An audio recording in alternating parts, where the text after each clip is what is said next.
अगर कोई हिंदू लड़की तुम्हारे जाल में नहीं फंसती है, वो अपना दिमाग लगा लेती है। वैसे तो हिंदू लड़की में दिमाग होता नहीं है, पर अगर ऐसा कुछ होता है तो तुम हाथ में कलवा बंधो, माथे पे तिलक लगाओ और रुद्राक्ष पहनो, बस तुम्हारा काम हो गया। और तुम्हारी बहनों की जो हिंदू दोस्त हैं उनसे मिलो, उनसे अपनी बातें आगे बढ़ाओ और इस बात को आगे लेकर जाओ। अगर तुम ऐसा करने में सफल हो जाते हो तो तुम्हें कमाने की जरूरत नहीं है, इसका पैसा तुम्हें हम देंगे। हर हिंदू लड़की की जात के हिसाब से तुम्हें हम पैसा देंगे। Hey guys, my name is Swanya and you're watching Swan Unleashed।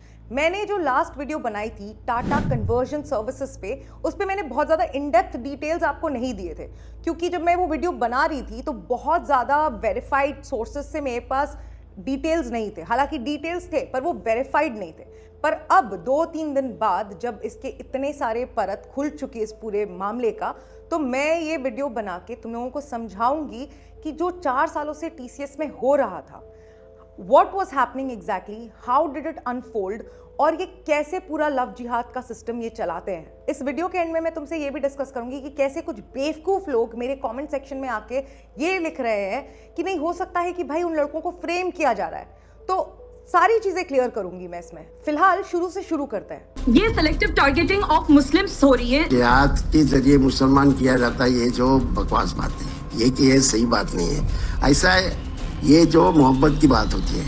आप पूरे मुस्लिम समाज को कैसे टारगेट कर सकते हैं? तो ये जो पूरा मामला है ये अनफोल्ड होना शुरू होता है फेब 2026 से। वन ऑफ द विक्टिम्स, इस केस की एक विक्टिम के पेरेंट्स नोटिस करते हैं कि उनकी बच्ची बहुत ही ज़्यादा बदली बदली सी लग रही है घर में। अलग टाइप के मॉडर्स्ट कपड़े पहनने लग गई है, हिंदुइज्म में की बुराई करने लग गई है, हिंदू भगवानों की बुराई करने लग गई है, क्वेश्चन करने लग गई है पेरेंट्स को, ऑफिस से कुछ अलग सी बातें करके आती है, इस्लाम को प्रमोट कर रही है घर पे। इनफैक्ट उन्होंने एक दिन अपनी बच्ची को घर पे नमाज पढ़ते हुए देख लिया। पेरेंट्स को समझ में आ चुका था कि कुछ तो गड़बड़ है और ये उसके ऑफिस से ही रिलेटेड है। उन्होंने लड़की का ऑफिस जाना बंद कर दिया। वो गए पुलिस स्टेशन, उन्होंने कंप्लेन किया। पुलिस ने जब बच्ची से पूछताछ की तब जाके पुलिस के सामने ये सारी चीज़ें आई। इस लड़की ने अपने स्टेटमेंट में 1-2 और लड़कियों का नाम लिया। पुलिस ने फिर उनको इंटेरोगेट किया एंड पुलिस को समझ में आ गया था कि भाई ये तो कुछ और ही सीन चल रहा है यहाँ पे। This is not like a normal love और समथिंग।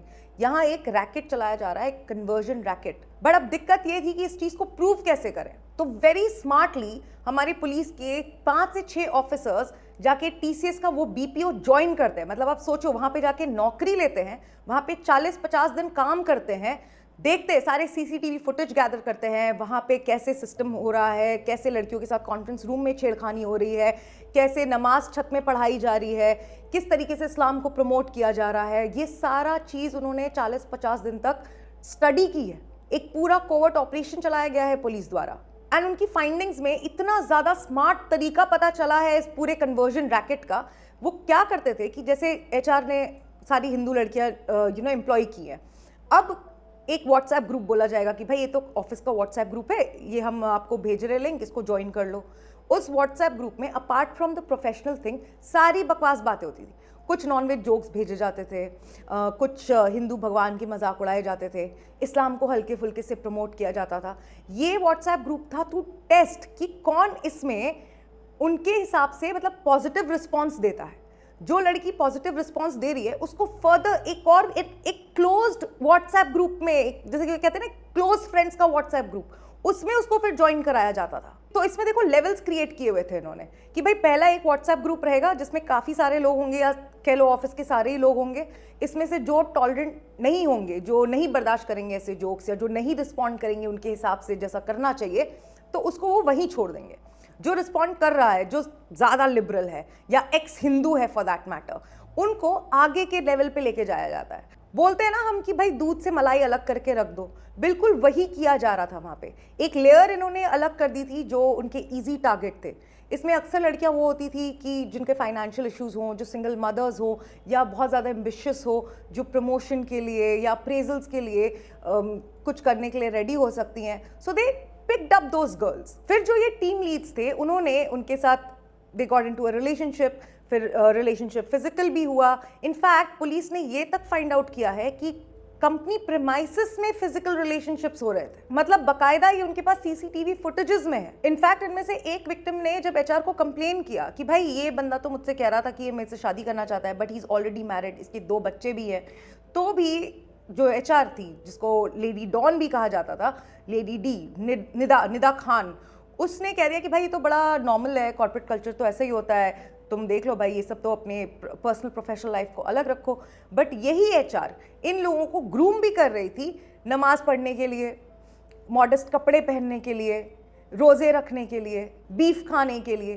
तो ये सारी चीज़ें बहुत ही एक सिस्टमैटिक तरीके से हो रही थी, क्योंकि देखो एचआर का भी कहना ये था कि इसको इस तरीके से किया जाए, इस पूरे रैकेट को, कि कोई केस ना बने इन फ्यूचर। अगर कोई लड़की जाके पुलिस में कंप्लेन करती है कि भाई मेरे साथ धोखा हुआ है या ये हुआ है, तो लड़का अपने आप को डिफेंड कर सकता है कि भाई ठीक है, रिलेशनशिप था, नहीं चला, अब नहीं चला तो इसलिए ये जाके मेरे को फंसा रही है।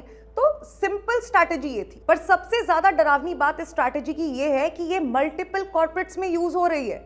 इन लोगों का एक सिंपल एजेंडा होता है कि हिंदू वुमेन को कॉन्क्यूबाइंस की तरह ट्रीट करो। जिनको नहीं समझ में आ रहा है मैं बता देती हूँ, जैसे आइसिस ट्रीट करता है यजीदी वुमेन को, ठीक है, जैसे उनको स्लेव बनाया जाता है, ये सेम चीज करना चाहते हैं हिंदू वुमेन के साथ। और ये ऐसा क्यों कर पा रहे हैं? क्योंकि कॉर्पोरेट के मैनेजमेंट जीरो अकाउंटेबिलिटी ले रहे हैं। जब इन लड़कियों ने मल्टीपल कंप्लेंट्स की तो ऊपर के मैनेजमेंट ने भी इसको पूरे तरीके से इग्नोर किया। टीसीएस जैसी बड़ी कंपनीज, जहां पे आप ये एक्सपेक्ट करते हो कि भाई आप सेफ एनवायरनमेंट में हो, आप अपनी जिंदगी तो चलो छोड़ो, अपने दिन का आधे से ज्यादा हिस्सा अपने ऑफिस में गुजारते हो, ठीक है, इतने लॉन्ग वर्किंग आवर्स होते हैं आजकल, और वहां पे भी आप सेफ नहीं हो। Who is supposed to provide you that safe environment? Of course it is the company. तो भाई अब कंपनी के जो टाटा सन्स के चेयरमैन है एन शेखरन, मैं शायद नाम गलत प्रोनाउंस कर रही हूँ, बट वो कह रहे कि भाई हमने अब इंक्वायरी बिठा दिया है। आपकी इंक्वायरी गई तेल लेने, अब तो एनआईए बैठी हुई है अंदर सर, अब आपकी इंक्वायरी क्या करेगी? आप क्या कर लेंगे अपनी इंक्वायरी से? जब एनआईए, आईबीए सब घुस चुके हैं इस मामले में, तो टाटा कंसल्टेंसी कौन सा ऐसा इंक्वायरी बिठा के कुछ निकाल लेगी? अब तो ये पता करना ज्यादा जरूरी है कि क्या कोई फॉरेन फंडिंग हो रही थी जैसे झंगूर बाबा केस में हुआ था? क्या कुछ लड़कियां गायब हो चुकी हैं? क्या कुछ ह्यूमन ट्रैफिकिंग का एंगल निकल के आएगा? अब तो ये सारी बातें पता करनी है। इतने तो रिसोर्सेज भी नहीं होंगे आपके पास। ये फॉर्मेलिटी के लिए आप कह देना कि नहीं भाई अब हम इंक्वायरी करेंगे, तो आप कुछ नहीं उखाड़ने वाले हैं। आपके टीम पे भी इनफैक्ट इंक्वायरी होनी चाहिए, आप पे खुद पे इंक्वायरी होनी चाहिए कि जब इतनी बड़ी कंपनी में पॉश लगा हुआ है, पॉश लगा क्या हुआ है, मतलब जो पॉश ट्रेनिंग होती है वहां पे, इतना कोड ऑफ कंडक्ट की ऐसी इतनी मोटी किताब पकड़ाते हैं जब एम्प्लॉय ज्वाइन करता है, तो कहाँ गया वो सब?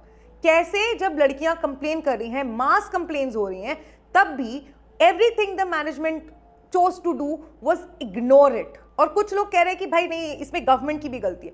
आप मुझे बताओ कैसे एक टीसीएस जैसे फर्म में जाके गवर्नमेंट अपना ऑफिस खोल के बैठ जाए या वहां पुलिस बिठा दे? चलता है ये सब। आप अपने घर के अंदर क्या कर रहे हो, क्या वहां पे पुलिस आके बैठ के देखेगी?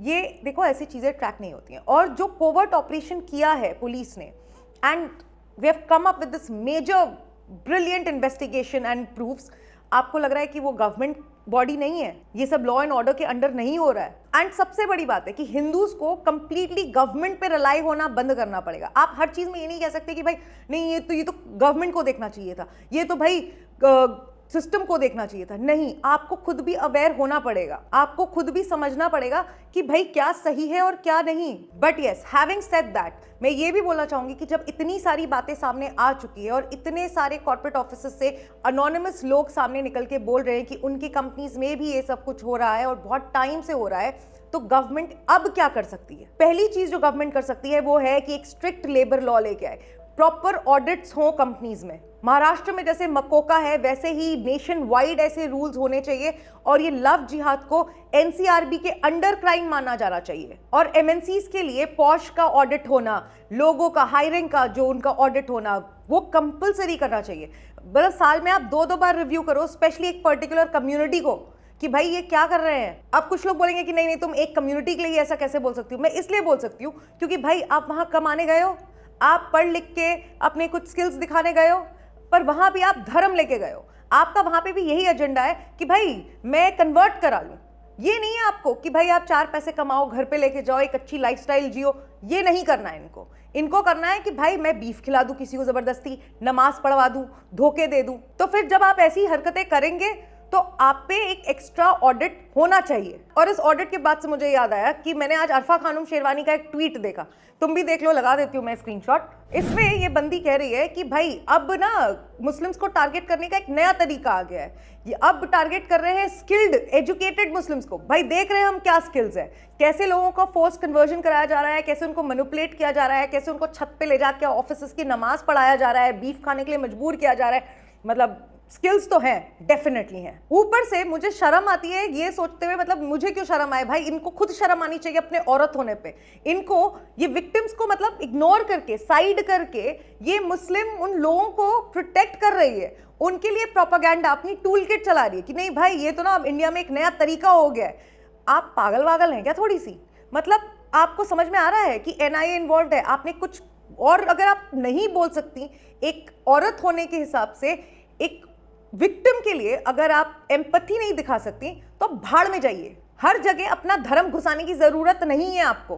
कभी कभी आप गलत चीजों को कंडेम कर लेंगी तो आपको भी हो सकता है शायद जन्नत प्राप्त हो जाए। मतलब इतनी वाहियात औरत है ये, ईरान को सुपर पावर बोल रही है। आज ईरान कह रहा है कि भाई हम इंडियन शिप्स पे टोल नहीं लगाएंगे, तो कौन हुआ सुपर पावर?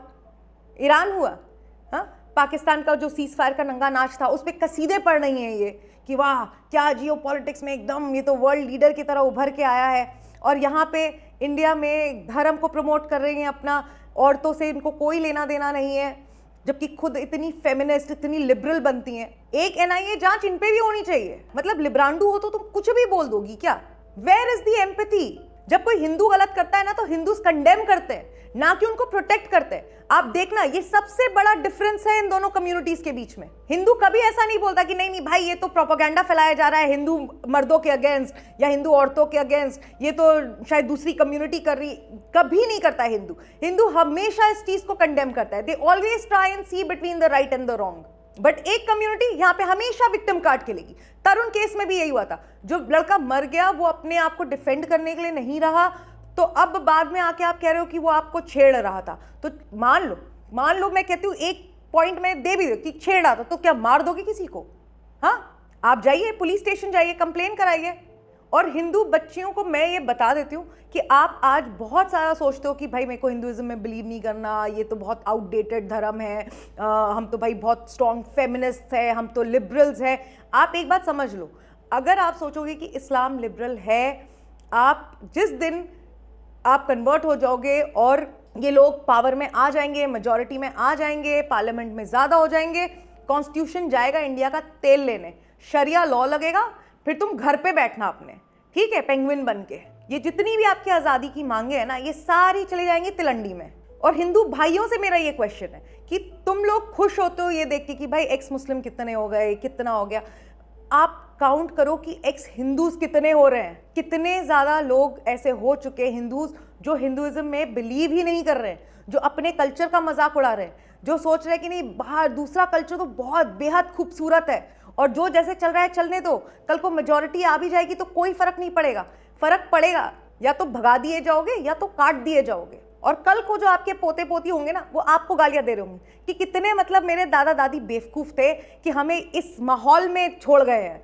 तो भाई सबसे ज़्यादा इंपॉर्टेंट है अपनी कम्युनिटी स्ट्रॉन्ग करो, अपने सोशल सर्कल को स्ट्रॉन्ग करो, एक्सक्लूड मत करो हिंदूज को, चाहे वो किसी भी कास्ट से या किसी भी ट्राइब से हो। हिंदू इज़ अ हिंदू, ठीक है। इस समय I don't know why the Bhim army is also shut, बिल्कुल साइलेंट है वो इस मैटर पे। उनको भी सामने आना चाहिए, इनफैक्ट सबको सामने आना चाहिए। ये जो लिब्रांडूज हैं जिनको मैं एक्स हिंदू भी बोलती हूँ, इनके झांसों में आना बंद कर दो। ये अपने आप को बहुत ज़्यादा एलीट दिखाते हैं, बहुत ज़्यादा इंटेलेक्चुअल दिखाते हैं, है नहीं ऐसा कुछ भी। इनमें कोई एम्पैथी नहीं होती। इनके सामने कोई हिंदू कट मर जाए इन्हें कोई फ़र्क नहीं पड़ता, इनका मुँह सिला हुआ रहेगा। इनकी सारी की सारी जो सेक्युलरिज्म है वो वन साइडेड है, इनका सारा एम्पैथी वन साइडेड है। और इसका सबसे बड़ा एग्जाम्पल है जो वेस्टर्न वर्ल्ड, आप यूरोपियन कंट्रीज़, यूके की हालत देखो आज, और इसको आप 2 डेकेड्स पहले से कंपेयर करो, there is a huge difference. And इस चीज़ पे मैं एक पूरी वीडियो लेके आऊँगी। So yeah stay tuned and be careful. कहीं पे भी रेड फ्लैग लग रहा है, please go to the authorities. मत सोचो कि आप ये हैंडल कर सकते हो या ये कुछ नहीं है, लेट इट गो, ऐसा नहीं है। आप जाओ, आप अपने, अगर जो बच्चियां हैं वो अपने पेरेंट्स को बताएं, अगर उनके साथ कुछ गलत हो रहा है अथॉरिटीज़ के पास जाएं, शर्माना नहीं है, घबराना नहीं है, एंड लर्न टू से नो। भाड़ में जाए, आपको किसी को इम्प्रेस करने की जरूरत नहीं है। भाड़ में जाए आपका अप्रेजल, भाड़ में जाए आपकी प्रमोशन।